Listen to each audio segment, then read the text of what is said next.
Okay, 3 o'clock. Okay, Dr. Schwartz, Dr. Press Schwartz, always a pleasure to have her. Always has interesting insights, and we look forward to your shir. Bakasha. Thank you.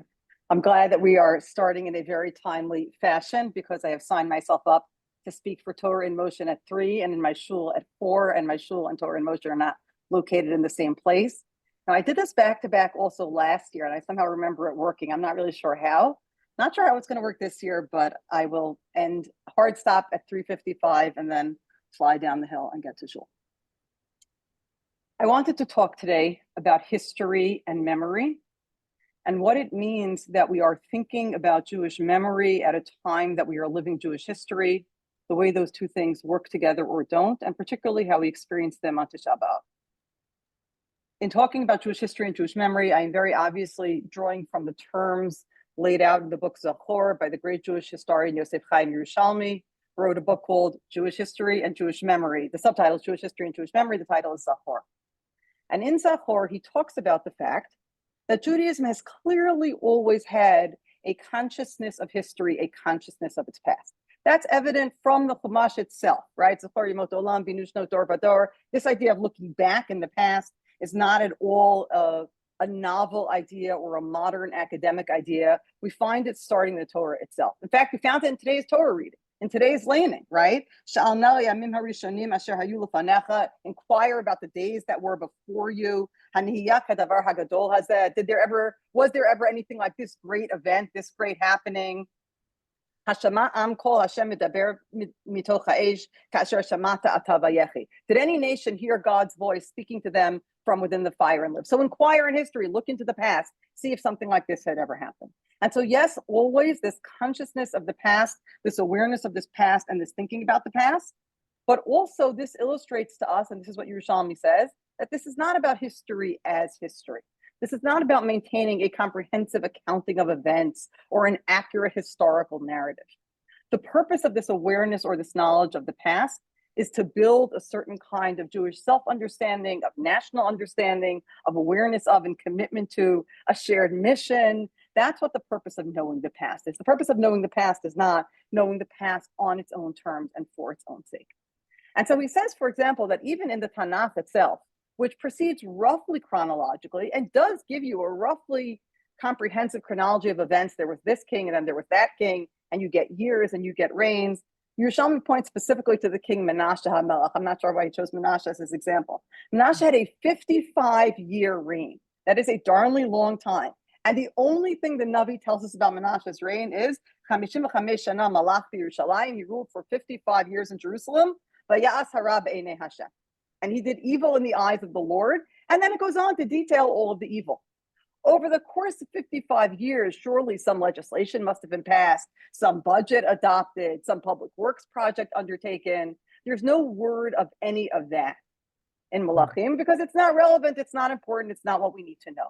What we need to know is a history which is really about our national story, our self-understanding, our relationship with God. And so it isn't history the way we understand it in modern terms. Again, some attempt at a comprehensive and in some way factually accurate reckoning with all of the events as they occurred. It is rather what Yerushalmi terms memory.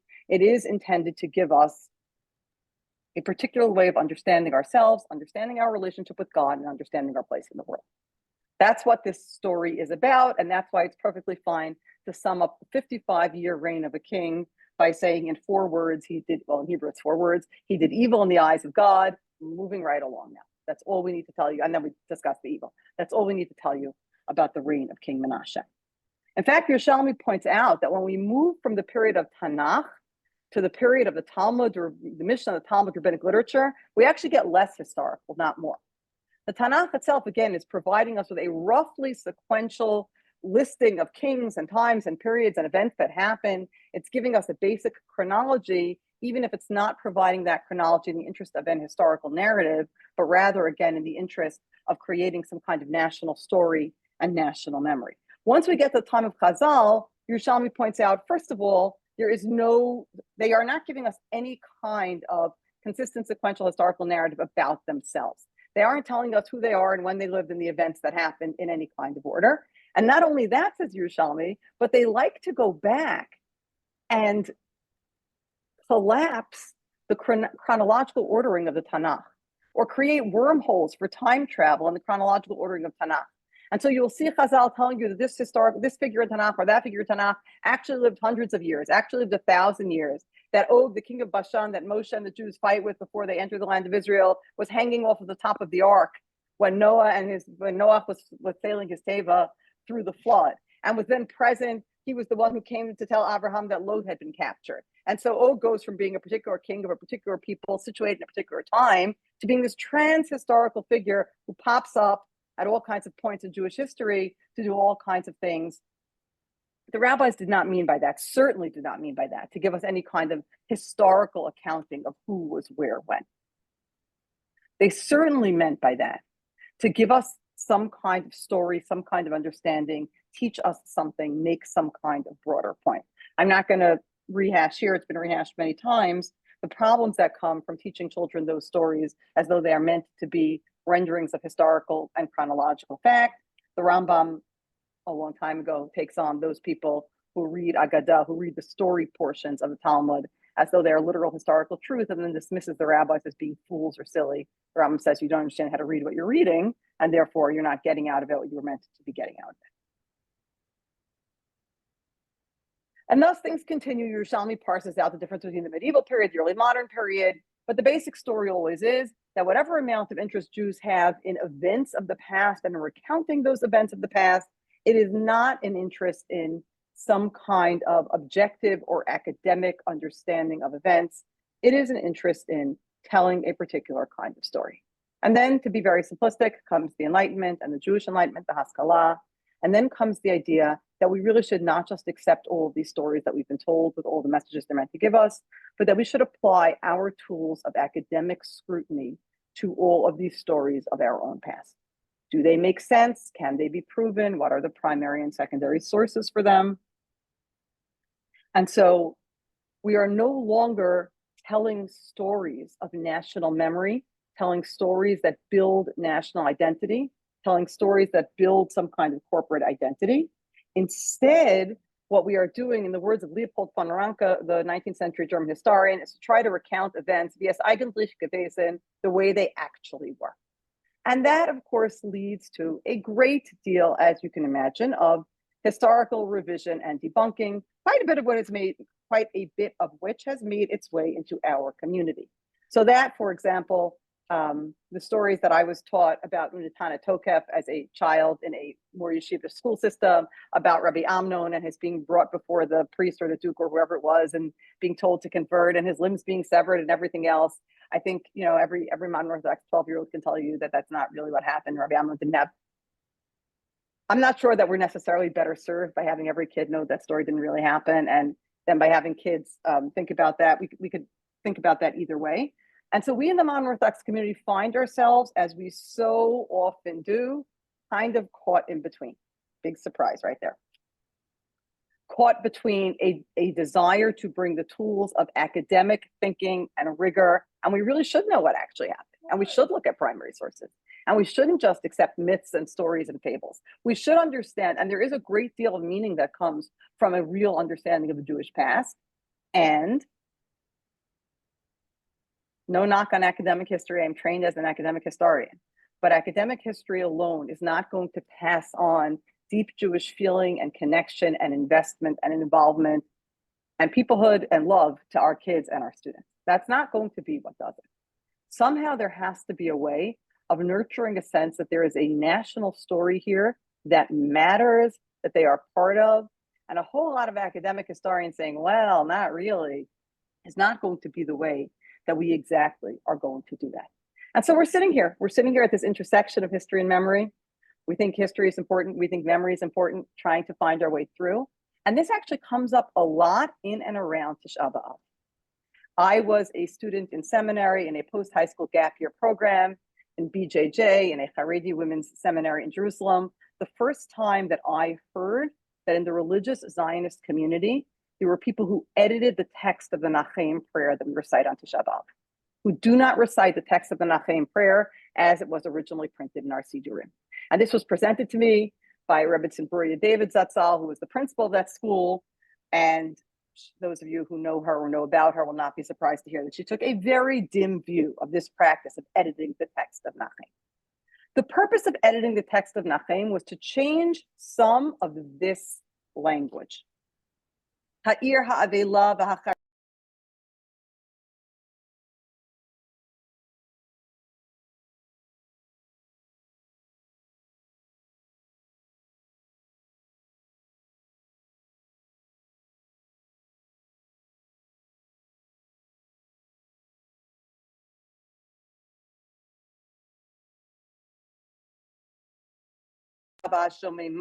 The city in mourning and destroyed and shamed and desolate.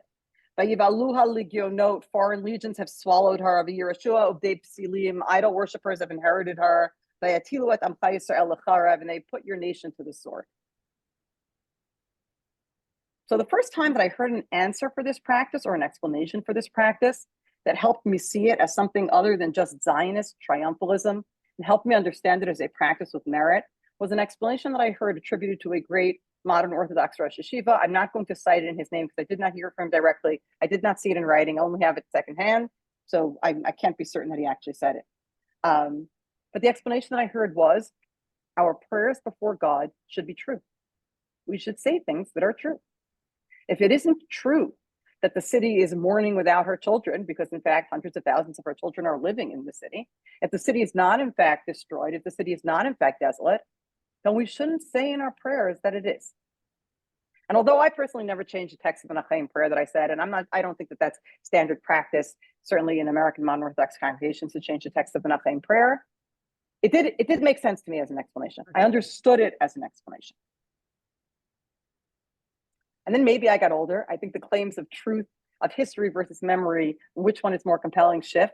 And that when you're younger, you're like, just tell me what's true. I don't want to hear pretty stories. And then as you get older, you're like, how are we passing this on to the next generation? When you're older, at some point you realize you're going to be dead. And then you wonder about, you do. And then you wonder about what's going to happen with the next generation. How are we going to pass this on? And then you say, just the facts, ma'am, is not necessarily going to be the thing that's going to help us pass it on.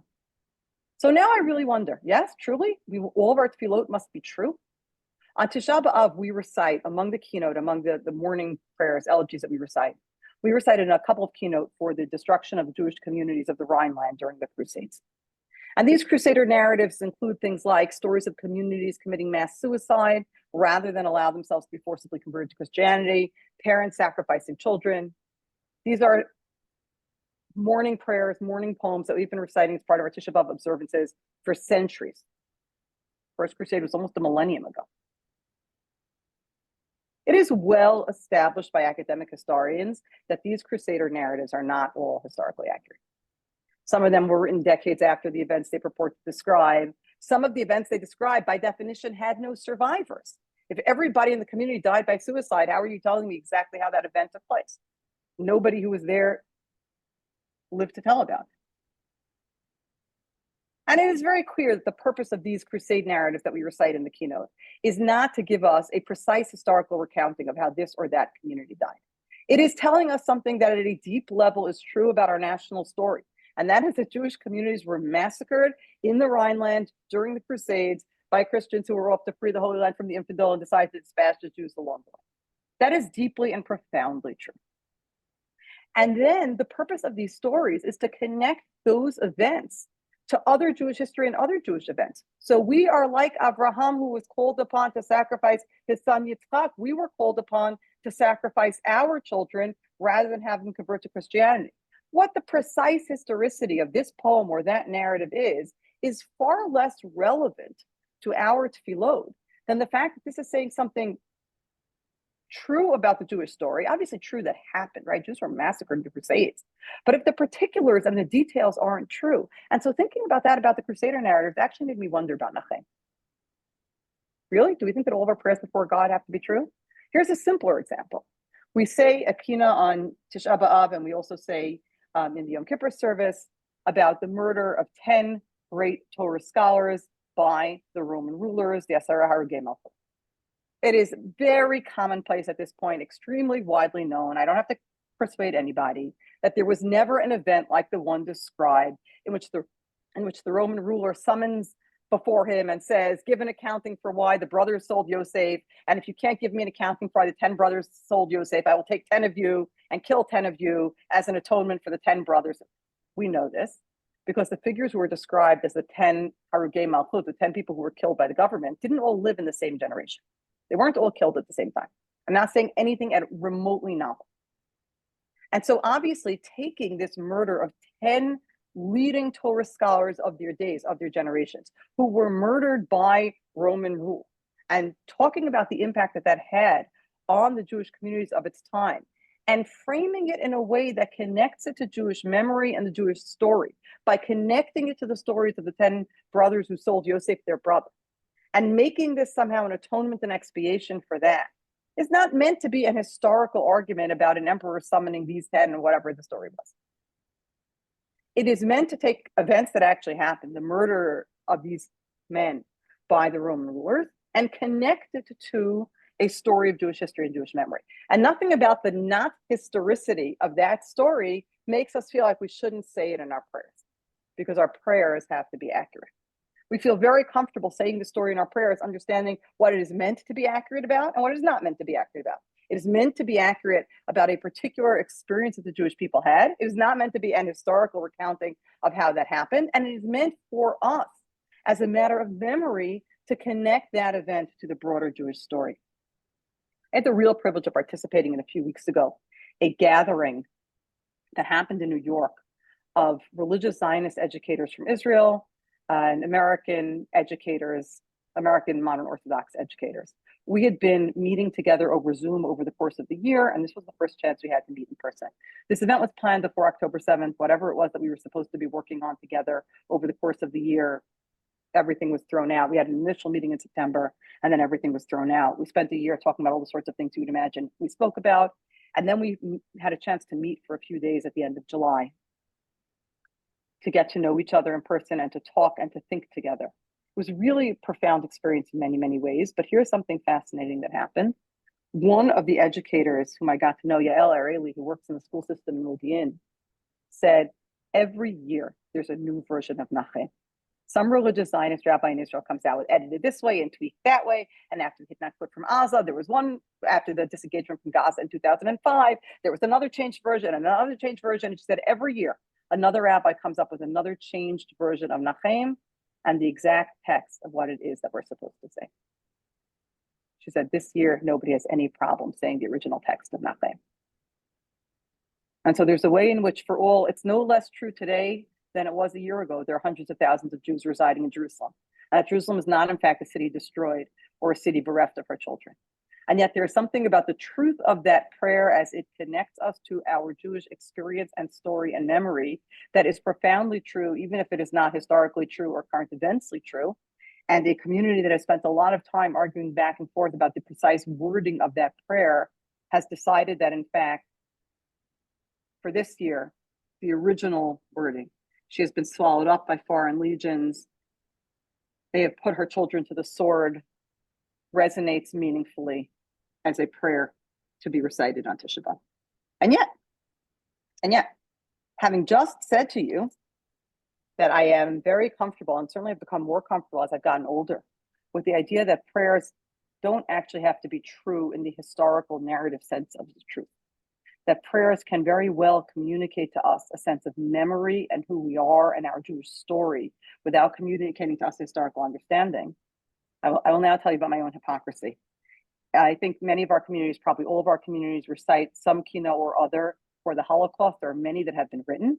And in my community, we recite the kina that was written by Rav Shimon Schwab, who was the rabbi of the German Jewish community from Frankfurt in Washington Heights, New York, where I happen to live. Although I'm not part of that community, but my community recites his kina as well. And there is a line in his kina is called Zocher Mazkirav. And there is a line in his kina talking about what the Nazis did to their Jewish victims that says, Echapchu torfehem livorit chalbehem or ish lekishut henashim. How their tormentors turned their fat into soap and the skin of humans into decorations for women. I don't say the first half of that line. The idea of Jewish fat being rendered into soap has long since been established by historians as being a myth, as being an inaccurate story about the Holocaust. There's actually a pretty simple act of historical confusion that happened. The initials that were stamped on the bar of soap, which were the initials for the German words pure industrial fat, were misunderstood as being the initials for the German words pure Jewish fat, and thus the story got started. There are Holocaust museums that have bars of this soap on display. It's very well established historically that did not happen. The second part of the line, I do say, by the way, there is actually historical evidence of human skin being turned into whatever kinds of objects by the Nazis. So I don't say the first half of that line. That's not a matter of Nazi apologetics. To not say that line is not to exculpate in some way or minimize or in any way the barbarity of the Nazis. There's plenty that's been historically established that the Nazis did, the same way that to say that some of the earliest stories that came out about October 7th, some turned out not to be accurate, does not in any way minimize the brutality of Hamas or the things that they did do or the things that did happen. People are not taking historical notes in extremis in these moments. And sometimes the stories that people think or hear or interpret or remember are not precisely, accurately, exactly what happened. It doesn't make the events any less true to say this particular piece of it is not true. And given everything that I've said to you about memory and history, I still choose not to say that line. I don't say a line about something that I know is simply not accurate, is not something that the Nazis did. This actually came up in a very interesting way in the famous trial that I think pretty much everybody's heard about, in which Holocaust denier David Irving sued Holocaust scholar Deborah Lipstadt for defaming him by calling him a Holocaust denier. And she, of course, defended that case in British court, where libel laws are much more favorable to the purported victim of libel and much less favorable to the free speech of the person who made the charge than they would have been in the United States, which is why Irving sued her in Britain. She was defended. She won the case, prevailed even in the face of unfavorable British libel law, thus establishing, first of all, that David Irving is a Holocaust denier, and second of all, that one can call him that without fear of legal sanction. Side note, I was in Atlanta last year with my children, and we were in the shul with Deborah Lipstadt Amundsen. And I saw her there in shul. She happened to be in shul. And so I did the thing that I really never do. I never bother people, but I said to my kids, that's Deborah Lipstadt. And the thing that was so amazing and awesome thing was how excited my kids were. It was like I was introducing them to the biggest celebrity they've ever met in their lives. I introduced my kids to Deborah Lipstadt. They were fangirling over her enthusiastically. And I was actually really moved to see that my kids were so excited by the chance to meet Deborah Lipstadt. Anyhow, in that trial, there's a great book about that trial, not the book that was written by Deborah Lipstadt herself. She wrote a book about the trial. I think was called History on Trial. There's another book called Holocaust on Trial. I hope I got the two names right, by a man named D.D. Guttenplan. It's definitely the book by Guttenplan, and I think it's called Holocaust on Trial. But one is the title of Lipstadt's book, and one is titled his book. And when she talks about the decision not to invite any survivors to testify, there is no survivor testimony in the Irving Lipstadt trial. They only had academic historians come testify. On the subject of history and memory, they weighed in 100% on the high side of history and 0% on the side of memory. It's actually in the movie that they made out of it. That is a kind of feature of the movie, is survivors confronting Lipstadt and demanding to know why they aren't going to be allowed their moment on the stand to speak their case. But here's why they didn't give them their moment on the stand to speak their case. Holocaust victims were not going through concentration camps with diaries writing down events and dates and precise recordings of what happened when. But Lipstadt knew that if one of them got on the stand and claimed that an event happened on a particular date or at a particular time or in a particular camp, and it could be proven that in fact their memory had collapsed two different events, and this didn't happen in this camp, it happened in that camp, or it didn't happen on this year, it happened in that year, that would be used by Irving and his attorneys to discredit everything that they were saying about the Holocaust. Even if we can understand perfectly well that they are expressing a profound truth and reality in the realm of memory and experience, and indeed a profound truth about what happened in the world, even if every detail and every date and every location wasn't precise. But for an event like this, where the people on the stand were going to be grilled by David Irving's attorneys, it was important to only put on the stand those people, historians, who could speak dispassionately and with a total command of all of the precise, specific historical facts and all of the historical information. And so even at an event as loaded as the Irving Lipstadt trial, where so many survivors wanted to testify, Put me on the stand. Let me tell the world what I experienced. The attorneys who had to figure out not how to, in the short term, give the survivors the greatest sense of being able to express themselves, but in the longer term, give them the greatest vindication by winning the case, decided not to put any of them on the stand. Because in this particular context, as true as their memory was, it was not going to stand up to the scrutiny of history, of the nitpicking of Irving's historians and attorneys. He was his own attorney, but Irving's own command of the historical record and what exactly happened, when, and can you prove it. One more example of this, I was once at a Yom HaShoah commemoration. I work in a modern Orthodox co-ed high school in New York City called SAR High School. I was at a Yom HaShoah commemoration at SAR High School, and every year there's a different theme to the Yom HaShoah commemoration.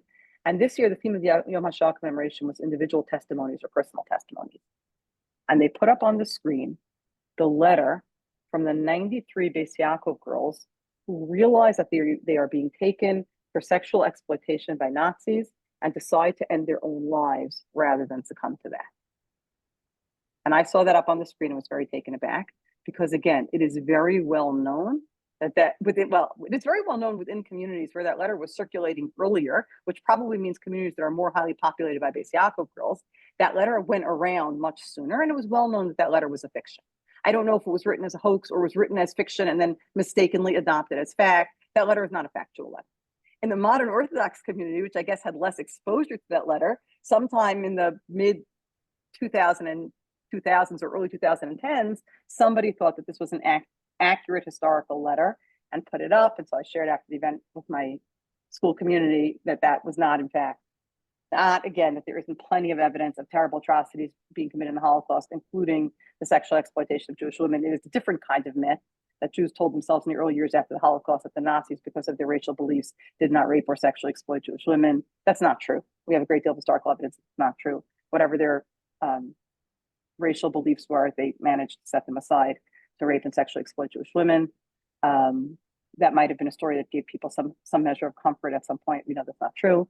But this narrative of the 93 Beis Yaakov girls who found that they were being sent for those purposes and chose to martyr themselves rather than succumb might be a very powerful story. In fact, it connects to a story that the Midrash tells us about boatloads of young men and young women after the destruction of the temple being taken away for the same purposes and choosing to die by suicide, jumping off the ship into the ocean rather than succumbing to that. And so it connects even to that story. It connects very powerfully to Jewish memory. But in this case, this is not history at all. And so I asked that we not share it.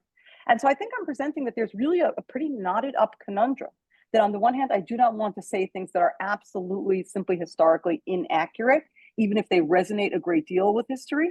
And on the other hand, things that resonate with our history and that speak to a set of experiences we have had and a broader truth about the experiences, but are not pinned down in every detail or could not be pinned down in every detail. Or maybe the Jews of this community didn't martyr themselves rather than convert. They were simply all slaughtered. And saying that they martyred themselves rather than convert gives them some agency or voice or control over their own deaths rather than just making them victims. And so it does something for us to tell the story in that particular way. And we can tell the Kina that way without feeling like we are saying a prayer that is a falsehood. And at the same time, I want to acknowledge that it is not only memory that does this work of holding on to stories and giving meaning. And I want to discuss one example here, not from prayers, because it's a story about history, not memory, but of a story about a history that gives enormous meaning and something that I found profoundly moving from the first time I read it and any time I read it. And I was talking about this book just this morning to my children, and one of my children said something to me about not wanting to read this book or not being able to read this book. And I was really taken aback. I said, really? Because I think it's an incredible book. And my son said to me, no, it's not that I don't think it's an incredible book. I can't get past one chapter of it. I cannot read this book. And that is Who Will Write Our History by Saul Cassell. It is a history of the Einig Shabbos archive, which was amassed by a historian named Emanuel Ringelblum in the Warsaw Ghetto. If you have not read the book, I cannot recommend it strongly enough. Who Will Write Our History by Saul Cassell. The Einig Shabbos archive was assembled by historians and writers, intellectuals, all kinds of people in the Warsaw Ghetto who felt like we want people to know who we are. We want people to know that we live. We want people to know that we existed, and we want people to know that our lives had meaning before they were ended. And so they collected everything, everything of life in the Warsaw Ghetto. They collected diaries and letters and personal narratives, and they collected candy wrappers and playbills from Yiddish plays, and they collected newspapers, and they collected writings, and they collected they did it. Amanda Ringelblum did a massive academic study of life in the ghetto at every level and in every dimension. They said history here, the precise primary source specifics of who this group of people were and how we lived. Not an ennobled story of martyrdom, not anything else, but the most granular details of who we are and how we spent our days and what we did and how we came and went and what we experienced. And that is a way of ensuring that our memory lives, that we live, that somebody remembers the precise, specific human details of who we are. They later made a movie out of it. I'll probably about a decade later. The movie came out in 2018. I'm guessing the book came out about a decade before that. The movie is a good Tisha B'Av movie to watch. My kids watched it on Tisha B'Av. I'm not sure it's great filmmaking otherwise, but the book is just a remarkable book and incredibly worth reading. Although you, like my son, I find you can't get through a chapter of it without just being just so devastated exactly by the accumulation of who these people were. And he found, Ringelblum himself was not an observant Jew, but he connected himself into the observant communities, into the Gerach Hasidic community in the Warsaw Ghetto. He wanted to collect everything about everybody. And then they packed it into some metal milk cartons and some metal rectangular boxes with lids, and they buried them underneath the Warsaw Ghetto. Of course, after the Warsaw Ghetto uprising in 1943 and then the broader Warsaw uprising in 1944, the entire ghetto, much of Warsaw, was leveled by the Nazis into total rubble. And so that after the war, when people came back to retrieve the Einik Shabbos archive, there were no landmarks you could operate on to see where anything was because the entire ghetto was completely destroyed. They retrieved some of the Einik Shabbos archive, but not all of it. Some of it is missing to this day. And of the archive that they retrieved, unsurprisingly, the milk cans were watertight because they were milk cans. And so the documents in the milk cans were better preserved. The rectangular metal boxes with lids were more vulnerable. And so the things in those boxes ended up more waterlogged and water damaged, and not all of them were visible or accessible. And because the Einik Shabbos archive was retrieved in post-war Poland, it ended up behind the Iron Curtain. And so historians didn't have a great deal of access to it for a long time, which is why Ringelblum's book, which is why Kassow's book first comes out in, I'm going to say about 2008, but I might be wrong about that year, give, take. First comes out in the first decade of the 21st century after the Iron Curtain has fallen, and historians can spend much more time examining those source materials.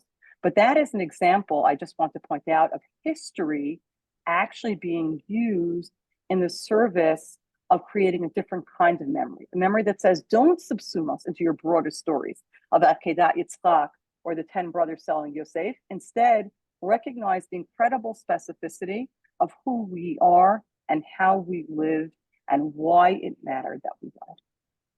But I promised you in the title, thinking about Jewish history as we live it, and I would like to do that. I just want to say for a moment that there's all kinds of things coming in the chat. I found from experience that trying to pay attention to the chat while I'm speaking is very train of thought derailing, and so I'm not looking at any of it. When we're ready for questions, I will look at what is in the chat.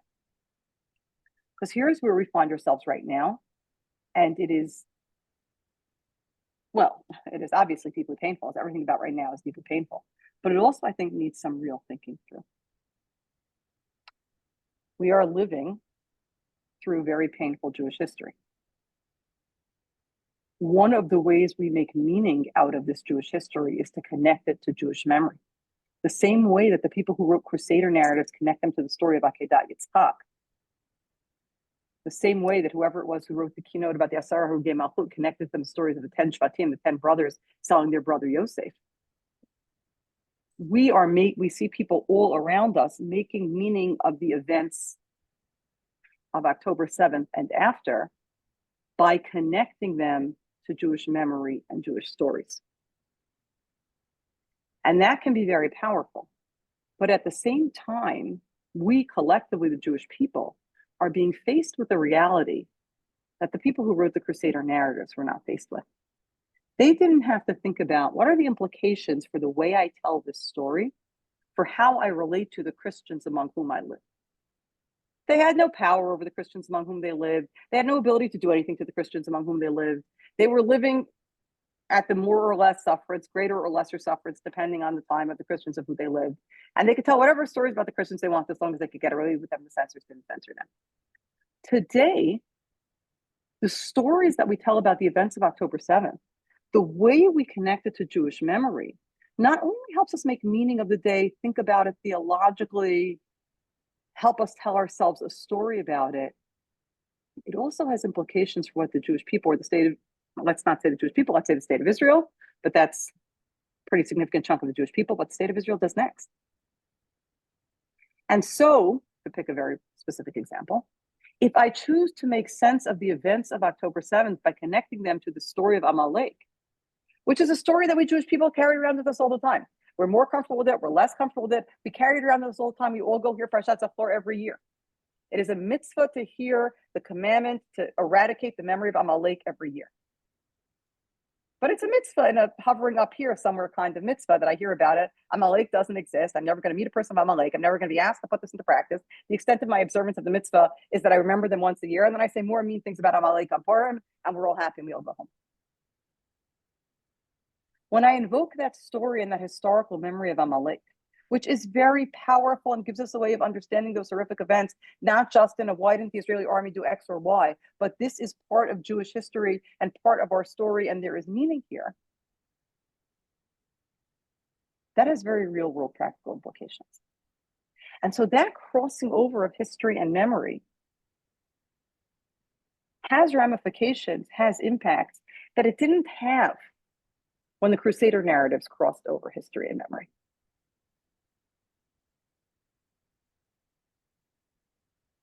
The comment that people sometimes heard after October 7th, which was very controversial, and many of you are going to be very upset that I'm even bringing it up, but that history didn't start on October 7th, which meant we can't just look at this event by itself. We have to look at the entire historical context in which it happened.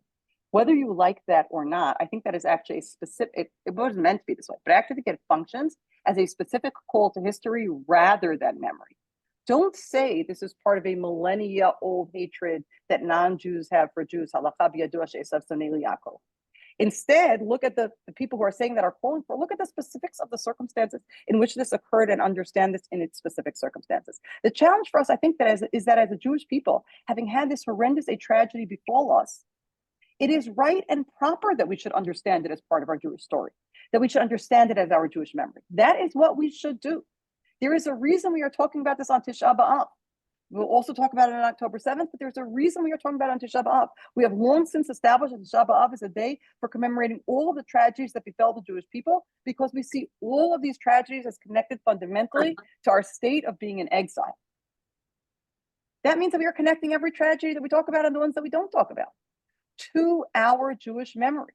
And that is what we have to do. But at the same time, and I am not offering you any solutions here in case you thought I was, I'm simply naming a challenge.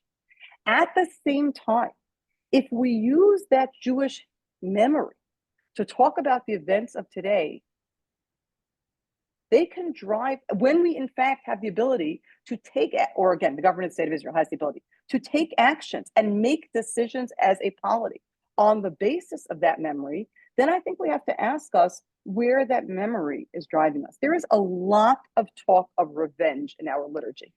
There's a lot of talk of revenge in our liturgy. There's a lot of talk of revenge in our Tisha B'Av keynote. We say Al Naharut Bavel, one of the Psalms, Psalm 137, I'm pretty sure it is, before we say grace after meals during the week, right? And we end by saying we are asking God to wreak vengeance against Bavel, against the Babylonians who have done such horrible things to us. And we end off by saying, Ashrei she'yochez v'nipetz et olalayich el hasela. Fortunate is he who grabs your infants and smashes them against a rock. That's in Psalms. That's what we say before we say Birkat Hamazon. That works as memory. It works as saying, terrible things were done to us, and I, in no position of power to do anything about it, use the words of the psalmist to express how strongly I feel, how anguished I feel. And more than that, given that I am in no position to do anything about it, I ask God to do it, right?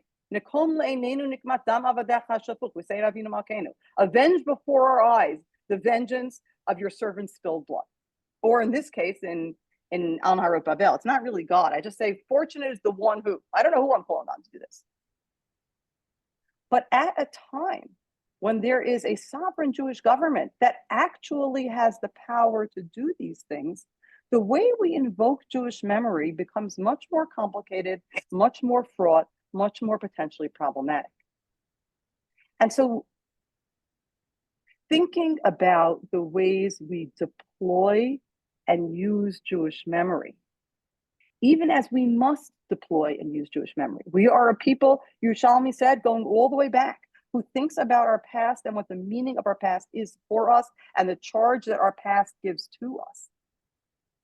And when something as horrific as the events of October 7th befalls us, of course we are going to and we must view it in the context of our entire national experience, national memory, what has befallen us as a people, who we are as a people, what God's story for us as a people is.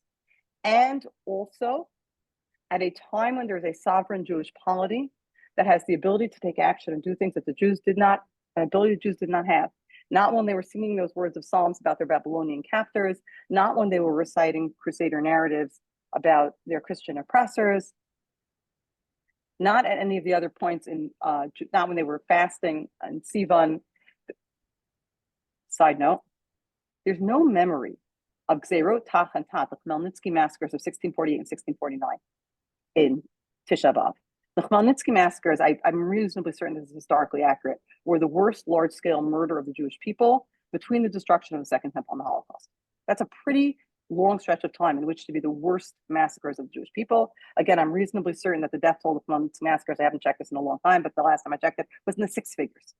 There's no mention of the Khmelnytsky massacres in Tisha B'Av, and the reason for this is because the Jews of Eastern Europe had a separate fast day commemorating the Khmelnytsky massacres. It was in the month of Sivan, right? The same month of Shavuot. It falls out in the same month that many of these Crusader narratives talk about, because in the spring, okay, it's not all that different, by the way, from campus protests and encampments. In the spring, the weather gets warm and people can go outside, and you can go outside for all kinds of things, right? In the winter, it's freezing cold in Ukraine. You're not going out to find Jews en masse and slaughter them. So the Khmelnytsky massacre was the day for commemorating the Khmelnytsky massacres was in Sivan. There was a fast day. There were a whole separate set of prayers that were recited then. But with the eradication of Jewish communities of Eastern Europe in the Holocaust, that day and its attendant practices were lost.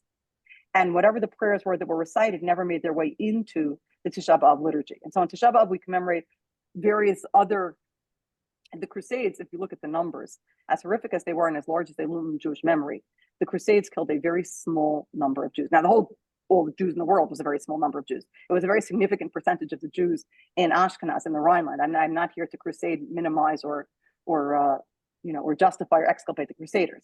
But the Khmelnytsky massacres killed a vastly much larger number of Jews than did the Crusades, and yet there is no memory of them in our Tisha B'Av keynote recitation. And if anyone were asking me, which they're not, our keynote don't have to be longer, we could leave out some of the Tzions. I'm a Tzion dispenser myself, and bring back one of those prayers remembering the Khmelnytsky massacres, which we've completely lost. But to go back to what I was saying before I interrupted myself, which I do a great deal, my students find that very funny. And then I will conclude here so I can take some questions. I have 12 minutes before I have to run down the hill.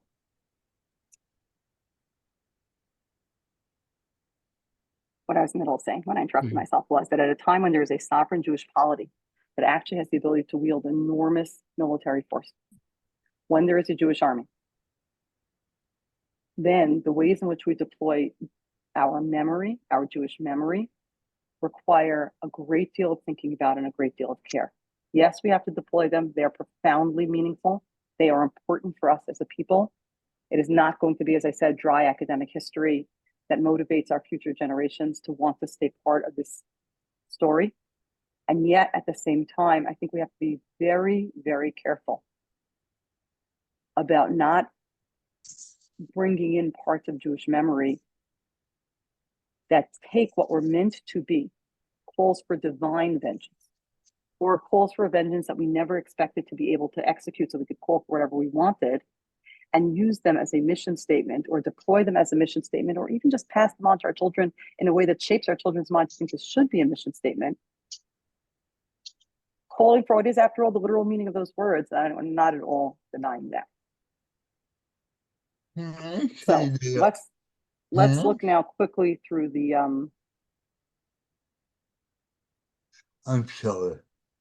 through the chat. Take questions in a sec. Yeah, just let it go through the chat box. If although I don't know, there's Okay, I've been asked to repeat the reference to the book about history and memory. Yosef Chaim Yerushalmi wrote a book called Zachor, Jewish History and Jewish Memory. And although I didn't cite it particularly, if you're interested, it's a very skinny little book.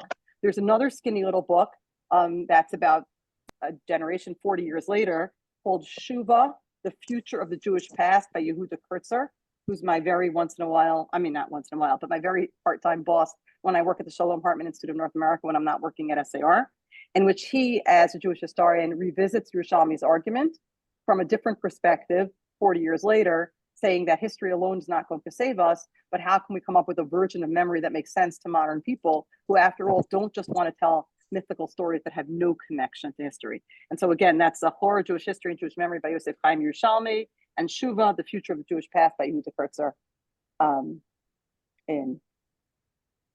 Oh, great. I was expecting the Divrei Hayamim question. I got the Divrei Hayamim question. Terrific. So there's two books in the Bible that tell us all about the history of the kings. There's Melachim, Book of Kings, which is the one that says, ruled for 55 years, did bad in the eyes of God, and then goes on to talk about how he did bad in the eyes of God. There's a much later book all the way in the Tanakh called Chronicles, Divrei Hayamim, and Chronicles gives you much more of the stuff that I said Divrei Hayamim doesn't give you, the kind of political ins and outs and everything else. So Shelley asked the great question of, we don't need to know more than Menashe did wrong in God's eyes. Why does Divrei Hayamim tell us all of that? And Shelley, it's a great question. Totally expecting it, hoping to finesse it, to be perfectly honest, but you asked it. I would say that the relative prominence, the amount of time that we spend learning Melachim and Divrei Hayamim, the citations we give, Divrei Hayamim is like, well, let's look at this just to contrast or back up what it says in Melachim. Melachim is part of the Nevi'im. It's the work that's studied much more. Divrei Hayamim and Ketuvim is studied much less. And so I think that while it does perhaps soften his point, it doesn't completely blunt his point that what we seem to be primarily interested in is the stories in Melachim, which is a very specific kind of narrative about the king. And there are some references to things at the time I was saying them, so I don't know what they mean. Okay, so then somebody raises the question of, is there a distinction between poetry or stories during davening and actual tefillot? So trying to make the argument that Nachem is different than the keynote.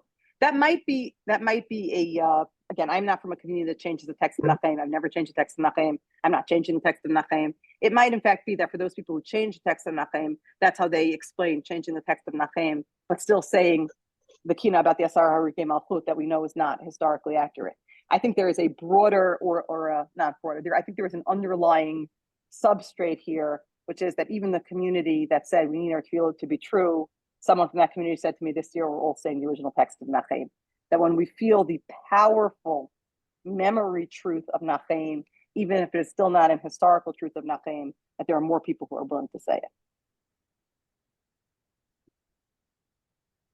Oh, so then someone asks me about the survivors being put on the trial in the Demyanyuk trial, and was this a mistake? We're not really here to talk about the Demyanyuk trial, but the trial of John Demyanyuk was a I think we could all agree, a very big mess. And it was a very big mess. I think that's very right. I do not think that it is denying the Holocaust or denying survivors' memories to say that when a survivor points to somebody that they last saw 40, 50, 60 years ago and says, I am sure that this is the person, I saw his face every night in my nightmares, that is not, in fact, an accurate way to identify a person. We have a ton of evidence that eyewitness testimony isn't accurate in general in the American criminal legal system, different discussion. When it's somebody you last saw 40 years ago, and you are 40 years older and they are 40 or 50 or 60 years ago, the Demyanyuk trial, some of you might know, went back and forth, conviction, reversing the conviction, conviction again, deportation,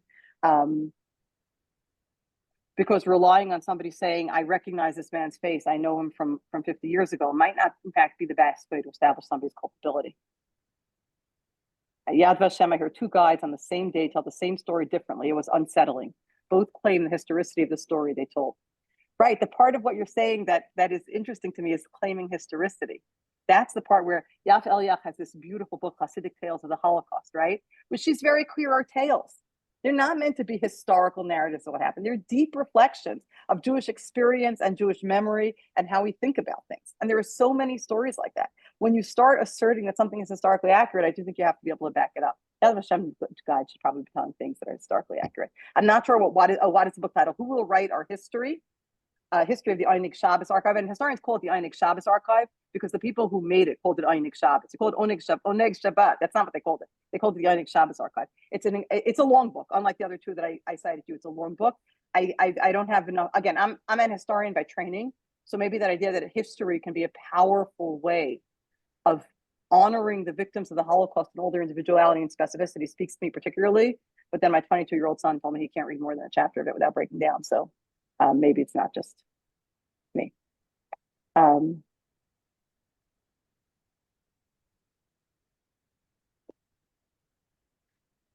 Okay, so Shelley now asks another good question, which is, what about our practice of always looking for what we did wrong as the reason behind historical events to show up was not caused by our sins, by the Nazis? Shelley, I'm sorry, but that's what I'm speaking about at 4 o'clock in Shul. At 4 o'clock in Shul, I'm speaking about theodicy in real time. I can't really give you that whole hour-long talk right now, but I will say my very short version of the answer to your question is, I'm just going to say this very bluntly. I don't think it's really true that we don't accept a theodicy of blame. We don't accept a theodicy of blame about events we can remember. We find it horrifically offensive when somebody says the Holocaust happened for this sin or that sin.